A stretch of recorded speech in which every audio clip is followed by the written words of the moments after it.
15 tahun menghilang, ternyata mahasiswa IPB ini mengabdi untuk masyarakat Pulau Seram. Pada tahun 1964 dikisahkan ada seorang mahasiswa Institut Pertanian Bogor atau disingkat IPB bernama Muhammad Kasim Arifin yang hilang ketika mengikuti program pengerahan mahasiswa yang sekarang bernama Kuliah Kerja Nyata atau disingkat KKN. Tak tanggung-tanggung, Kasim menghilang selama 15 tahun. Selidik punya selidik, hilangnya mahasiswa Fakultas Pertanian itu di Pulau Seram, Maluku ternyata memiliki misi mulia. Kasim mengabdikan dirinya untuk masyarakat Waimital, Pulau Seram. Totalitasnya membangun pertanian membuat ia lupa untuk pulang dan menyelesaikan skripsinya. Seperti kebanyakan mahasiswa, Kasim mengikuti program kampusnya yang saat ini lebih dikenal dengan istilah KKN guna mengemban tugas memperkenalkan program Panca Usaha Tani. Di masa itu, mahasiswa harus siap ditempatkan di pelosok negeri. Kasim kemudian mendapat lokasi di Waimital, Pulau Seram, Maluku.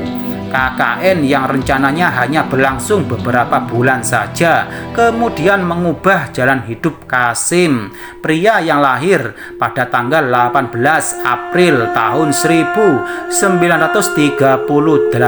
di Langsa, Aceh Timur larut dalam pengabdian panjang. Hatinya bergerak ketika bertemu dengan sebuah keluarga petani miskin yang datang melalui program transmigrasi. Dia pun bertekad untuk mencurahkan semua pengetahuan dan ilmu yang ia dapat selama menimba ilmu di IPB untuk masyarakat setempat. Kasim melucuti semua identitas mahasiswa asal kota yang melekat pada dirinya. Kasim menjalani kehidupan sebagai seorang pria dengan keseharian memakai sandal jepit dan baju lusuh. Ia menjalani peran sebagai warga setempat yang berjalan sejauh puluhan kilometer bersama para petani menuju sawah setiap harinya. Menolong masyarakat desa Waimital menjadi petani yang mandiri menjadi tekad Kasim. Bersama warga setempat, Kasim juga membuka jalan desa, membangun sawah-sawah baru, membuat irigasi. Hebatnya, pengabdian itu dilakukan Kasim tanpa bantuan 1 sen pun dari pemerintah. Dia membangkitkan semangat masyarakat untuk bergotong royong. Kasim peduli pada petani lebih dari dirinya sendiri. Dia pun mendapat kasih sayang dari semua orang karena dedikasinya dan sosoknya yang menghargai kesederhanaan, kedermawanan, dan memiliki tutur kata yang lembut. Kasim mendapat penghargaan dengan sapaan Antua, sebuah sebutan bagi orang yang dihormati di Waimital. Kasim yang seharusnya hanya menjadi KKN 3 bulan di Waimital tetap memilih tinggal di desa itu. Dia merasa tugasnya belum selesai, bahkan semua temannya telah diwisuda. Dia masih setia di kampung itu hingga semua temannya lulus dan menjadi pejabat. Dia tetap memilih di kampung itu hingga 15 tahun lamanya. Bahkan ketika orang tuanya yang berada di Aceh memanggil pulang, Kasim tak bergeming. Panggilan yang sama juga datang dari rektor IPB kala itu, Profesor Andi Hakim Nasution. Namun Kasim tak menghiraukannya. Tak kehabisan akal, rektor IPB lalu mengutus Saleh Widodo, seorang teman kuliah Kasim, untuk menjemputnya ke Waimital. Akhirnya dengan berat hati, Kasim bersedia pulang ke Bogor, kota tempat ia menimba ilmu, masih dengan mengenakan sandal jepit dan baju yang lusuh. Kampus memanggilnya untuk menyelesaikan studi dan meraih gelar sarjana. Kasim sejatinya tak butuh gelar akademik, tapi dia tak kuasa menolak permintaan teman-temannya. Kasim mengaku tidak memiliki keahlian menyusun skripsi. Dia akhirnya dibantu oleh teman-temannya yang memutuskan untuk mengangkat kisah perjuangan Kasim di Wai-Mittal sebagai pembahasan pada skripsi. Bercerita selama 28 jam, teman-temannya yang mendengarkan dengan penuh haru. Mereka menganggap Kasim sebagai sosok yang memberikan bukti nyata akan pengabdian kepada masyarakat, melampaui makna dari penugasan yang diterima lewat program KKN itu sendiri. Dia bukan seperti kebanyakan orang yang hanya berpikir untuk kuliah lalu bekerja, mengumpul harta, kemudian hidup bahagia. Dia menemukan bahagianya dengan cara lain. Saat dia melihat petani tersenyum, hatinya bahagia. Selagi senyum itu belum hadir, dia akan menganggap tugasnya jauh dari kata selesai.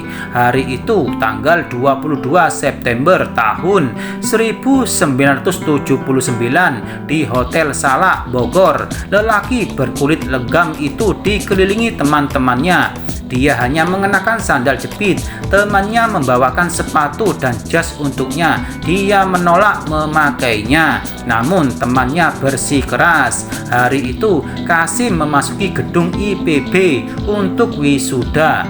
Mulanya dia ragu-ragu dan takut melihat banyak orang berdatangan. Pasalnya, semalaman dia tak bisa tidur di Hotel Salak karena pendingin udara dan suara bising di jalanan. Di acara wisuda, Kasim ingin duduk di kursi belakang. Namun ketika dia datang, semua orang berdiri dan bertepuk tangan. Dia disambut bak seorang pahlawan yang baru saja kembali dari medan laga. Dedikasi yang Kasim lakukan membuat banyak orang sangat menghormati dirinya. Teman-temannya sudah lama sarjana dan banyak yang sudah menjadi pejabat. Kasim hanya seorang petani yang bersahaja, tapi dia justru jauh menjulang namanya dibandingkan rekan-rekannya. Namun dia tetap Kasim yang sederhana. Selepas wisuda, Kasim kemudian memilih kembali ke Wai-Mittal. Dia meneruskan hal-hal yang ingin ia bangun, melanjutkan kerja-kerja yang tertunda. Berbagai tawaran kerja yang datang pun diabaikannya. Pada tahun 1982, ada satu cerita unik lainnya yang mengiringi kisah Kasim. Dia mendapatkan penghargaan Kalpataru dari pemerintah untuk jasa-jasa membangun masyarakat desa dengan wawasan lingkungan hidup. Tak gila pada penghargaan, Kasim meninggalkan Kalpataru itu di bawah kursi begitu saja.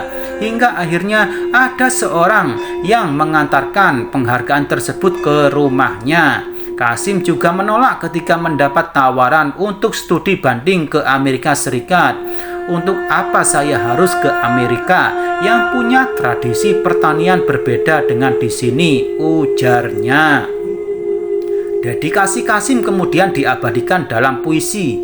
Taufik Ismail, penyair Indonesia terkemuka yang juga teman kuliah Kasim, menghadiahinya dengan sebuah puisi yang berjudul Syair untuk Seorang Petani dari Wai-Mittal, Pulau Seram, yang pada hari ini pulang ke alma maternya.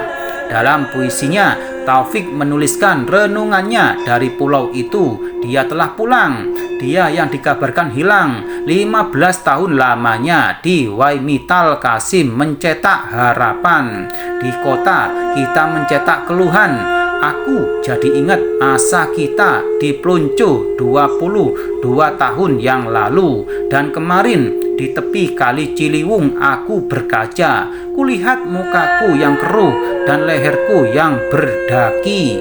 Kuludahi bayanganku di air itu karena rasa maluku ketika aku mengingat musim.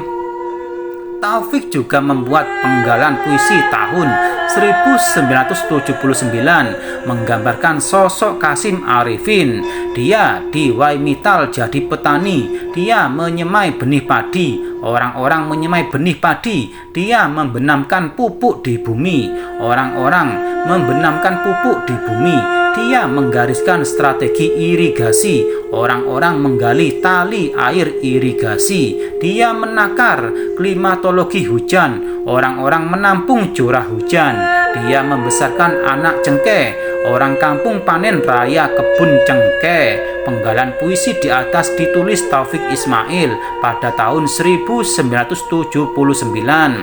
Penggalan puisi di atas ditulis Taufik Ismail pada tahun 1979 menggambarkan sosok Kasim Arifin. Setelah beberapa waktu barulah dia menerima pinangan Universitas Syiah Kuala, Aceh untuk menjadi dosen di sana hingga pensiun pada tahun 1994. Di Waimittal namanya selalu harum, bahkan diabadikan menjadi nama jalan.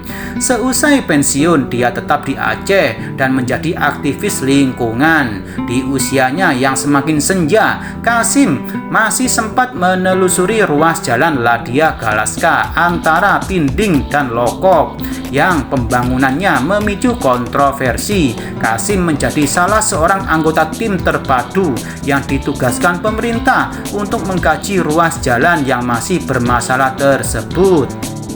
Meski harus berjalan kaki berkilo-kilometer keluar masuk hutan dan perkampungan, Kasim yang memasuki usia senja tidak tampak kelelahan. Pekerjaan saya memang seperti ini. Tahun 1960-an, saya pernah melintasi jalur ini sampai ke Lokop, ungkapnya.